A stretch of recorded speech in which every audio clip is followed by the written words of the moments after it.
আসসালামু আলাইকুম রহমতুল্লাহি ওয়া বারাকাতুহু। সম্মানিত দর্শক, গত কয়েকদিন ধরে রাজপথে বিরোধী রাজনৈতিক দলগুলোর মধ্যে পারস্পরিক মারামারি কাটাকাটি হচ্ছে।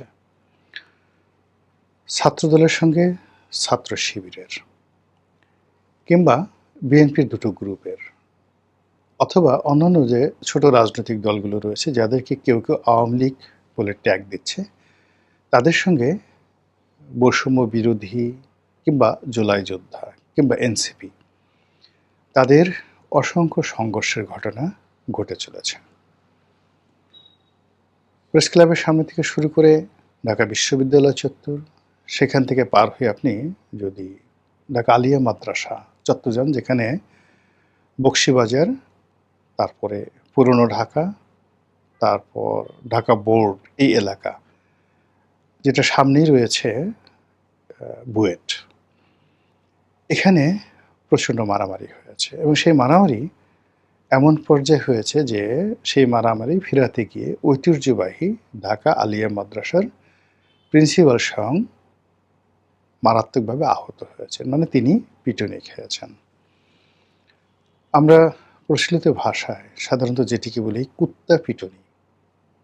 তো কুকুরকে পিটাতে আসলে আমি ওইভাবে নিজে কখনো দেখিনি। আমার জীবনে আসলে কখনো পাগলা কুকুরও দেখা হয়নি। আমরা কুকুর পুষি না, গ্রামে যে নেড়ি কুকুরগুলো আছে, আমি সবসময় ছোটোকালে বা আমার মহল্লাতে আমি দেখেছি এগুলো কখনো ডিস্টার্বিং না। আমি দীর্ঘদিন ঢাকা কলেজের সেই নাইম রোডে থেকেছি।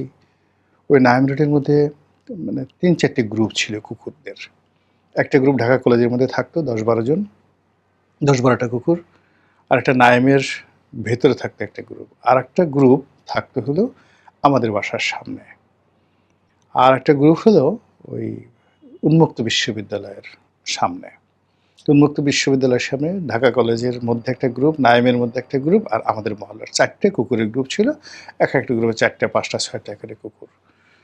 তো এরা মানে কি করতো, প্রথমত যখন কাজ থাকতো না, নিজেরা মারামারি করতো।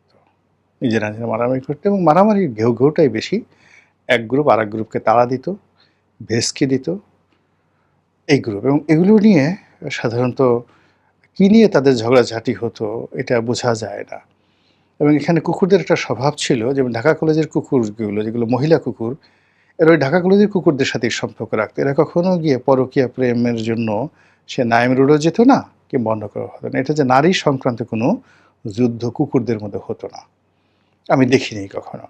বরং ওদের মধ্যে যখন মারামারি হানাহানি কাটাকাটি হতো, তখন ওই যে গ্রুপের নারী এবং পুরুষ তারা সম্মিলিতভাবে প্রতিপক্ষকে আক্রমণ করতো। এবং সেই আক্রমণে তারা কখনো কোনো মানুষকে আক্রমণ করেনি।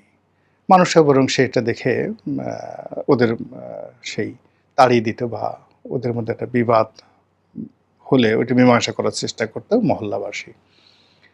দ্বিতীয় যে কাজটি তারা করত, অসাধারণ সেই কাজটি এখনও তারা করছে, সেটা হলো তারা ওই মহল্লার প্রতিটি মানুষকে চিনত, এমনকি ঢাকা কলেজের প্রতিটি ছাত্রকে চিনত।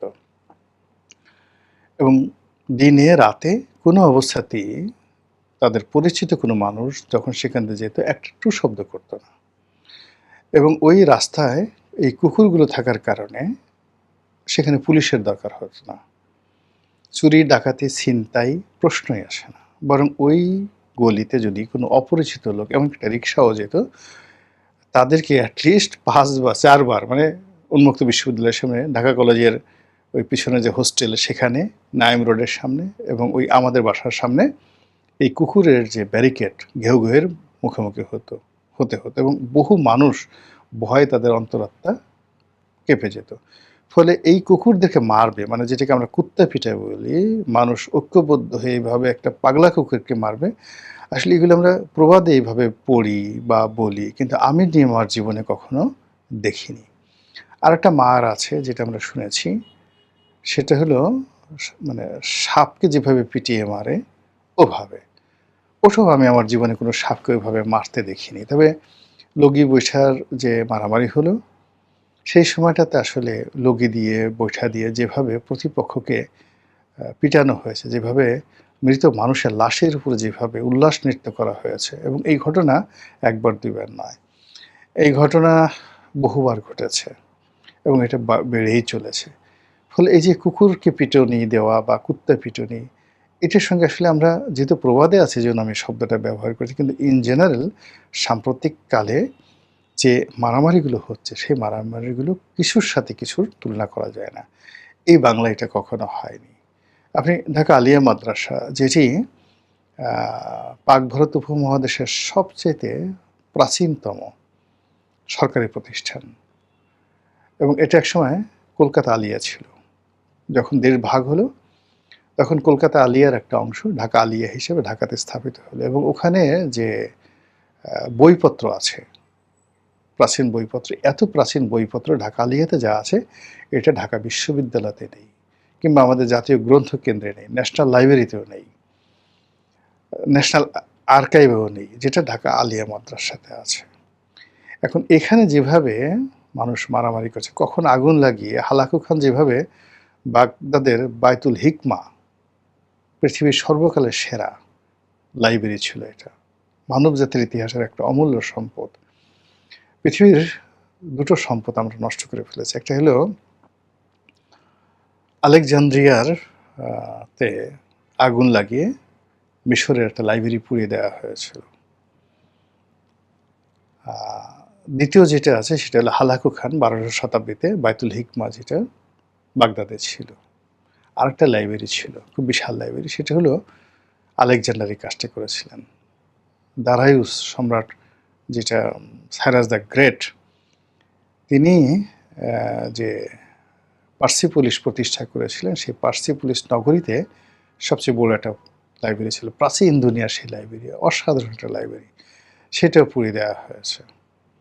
ফলে এই যে প্রাচীন সভ্যতা, আমরা 10,000 বছরের পুরনো সভ্যতা আমরা খুঁজে পাচ্ছি না, এখন পাহাড়ের ভিতর থেকে খুঁজে পেতে হচ্ছে, বাট এগুলো কিন্তু লাইব্রেরিতে সংরক্ষিত ছিল।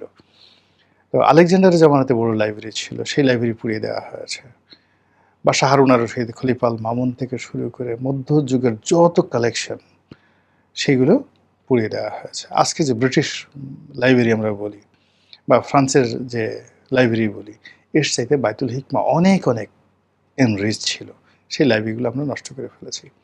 তো সেক্ষেত্রে এই যে রাজনৈতিক হানাহানি, মারামারি হয়, এই মারামারির ফলে যদি কোনো দিন ঢাকা বিশ্ববিদ্যালয় লাইব্রেরিতে কেউ আগুন লাগিয়ে দেয়, শাহবাগ জাতীয় যে পাঠাগার আছে আমাদের, এখানে যদি কেউ আগুন লাগিয়ে দেয়, কিংবা ঢাকা আলিয়ার পাঠাগারে যদি কেউ আগুন লাগিয়ে দেয়, সর্বনাশ হয়ে যাবে, আমাদের যতটুকু ঐতিহ্য আছে শেষ হয়ে যাবে। ওটাকে তখন আপনি কুত্তা পিটানির সঙ্গে যদি তুলনা করেন, কুকুরও লজ্জা পেয়ে যাবে।